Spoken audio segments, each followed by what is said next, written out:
Florence, capitale italienne de l'art et de la beauté. Dans cette ville, réputée comme l'une des plus raffinées, tous les ans a lieu un spectacle de rare violence. Le 24 juin, à la Saint-Jean, dans le somptueux décor de la place Santa Croce, se joue la finale du Calcio Storico, le football historique. Né en 1530, le Calcio Storico est un mélange ancestral de rugby et de football. Cet homme en rouge, c'est Simone Scarpellini, l'entraîneur des Rouges de Santa Maria Novella, l'une des deux équipes qui aujourd'hui se battront pour remporter le titre. Pour lui, le Calcio Storico, c'est plus qu'une manifestation traditionnelle. Le Calcio Storico de Florence est une passion qu'on a à l'intérieur. C'est difficile à expliquer. C'est un jeu antique de Florence. C'est comme une drogue, tu le ressens au plus profond de toi quand tu y touches, il ne te laisse plus.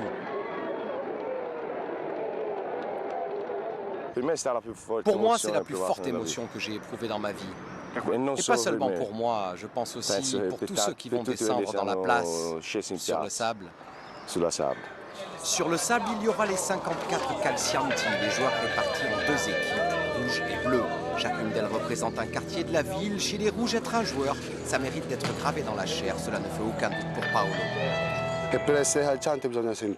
Pour être calciante, il faut l'être dans le cœur. Sinon, on ne descend pas dans la place. Car la place est vraiment dure. Et une fois que tu y es, elle te donne une vraie secousse, un vrai choc. Mais avant de ressentir le choc de la place, les rouges écoutent les dernières consignes de Simone. Dans un mélange de concentration et de pression, les mots de l'entraîneur résonnent dans la tête des joueurs.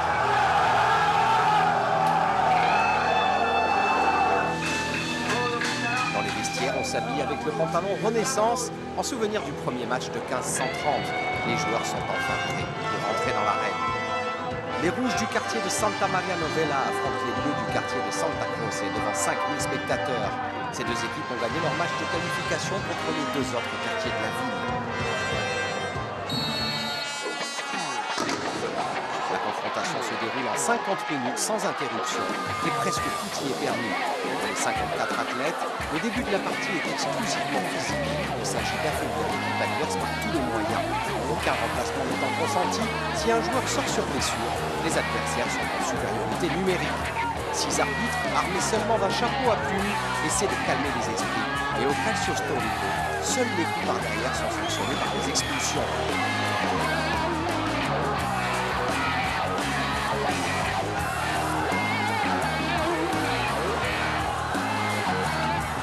Ce jeu est né en 1530 alors que la ville de Florence était sous le siège des Français.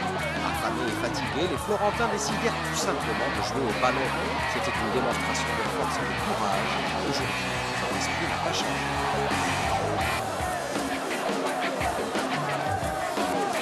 On ne fait pas de jeu comme ça.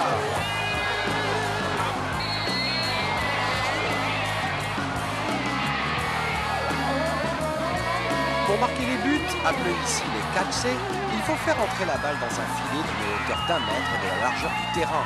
Les bleus sont les premiers à marquer. Après chaque but, les équipes changent de côté. En infériorité numérique, les rouges souffrent mais ne renoncent pas. Sous la canicule estivale, c'est une véritable bataille sans retenue. Dans tous les coins du terrain, les joueurs butent, s'immobilisent mutuellement et courent dans tous les sens. Nulle part ailleurs on peut assister à un tel spectacle. C'est une très belle finale, un match qui va rester dans les mémoires. Les uns et les autres se battent pour ne pas céder de terrain, pour imposer leurs couleurs et pour marquer les esprits de toute une vie.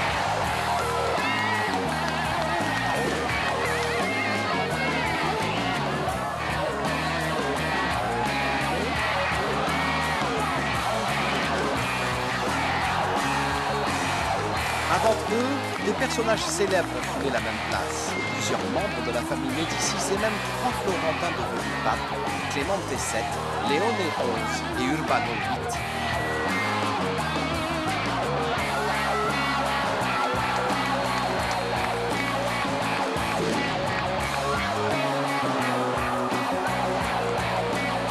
À Florence, jouer au calcio, c'est un signe de noblesse et de puissance. À la fin d'un match sans exclusion de coups, malheureusement pour les rouges, les bleus remportent la finale par 6 buts à 3. La tension reste palpable, même le match terminé. Pour Simone, malgré la défaite de son équipe, c'est le Calcio Storico qui a gagné. Ça, c'est le vrai calcio storico. Tout le monde s'est félicité car cela faisait plusieurs années qu'on n'avait pas vu un tel match. J'en suis content. Maintenant, on se retrousse les manches et on sera tous de retour l'année prochaine. Bisous.